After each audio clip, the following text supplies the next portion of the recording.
সাগর পাড়ে আজকে আমাদের শেষ দিন, তাই রাতের বেলা এসেছি এখানে বিচে। সারাদিন অন্য জায়গায় ঘোরাফেরা হয়েছে।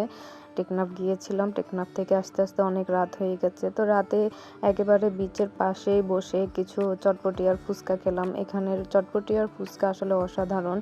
তো বিচের পাশে ফুচকা বা চটপটি মানে খাওয়া, এটা আসলে অনেকটাই সুন্দর। তো খাওয়া দাওয়া করতে করতে বিচের দিকে তাকালে আসলে সমুদ্রের ঢেউয়ের গর্জনগুলো শোনা যায়, অনেক সুন্দর লাগে, বাতাসও থাকে। তো খুব ভালো লেগেছে এখানের ফুচকাগুলো।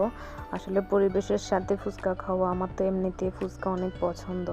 তো এগুলো খাওয়া দাওয়া করার পরে আমরা একটু স্টলগুলোতেও যাব, কিছু কেনাকাটা করার ছিল, কারণ আমরা আর সুগন্ধা বিচে আসবো না। তো সেই জন্য আজকে আমরা আবার একটু কেনাকাটাও করে নিলাম। তো কেনাকাটা করার পর অনেক ঘোরাঘুরি দেখলাম। এখানে আসলে স্টলের অভাব নেই, অনেক ছোট ছোট দোকান করে বসে আছে, সব জায়গায় অনেক কিছু আছে, দেখে দেখে নিতে হয়।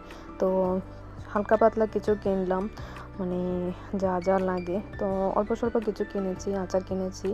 তো এভাবে সামগ্রিক মানে অনেক কিছুই আছে। তো কেনাকাটা করে আমরা আবার ব্যাক করব।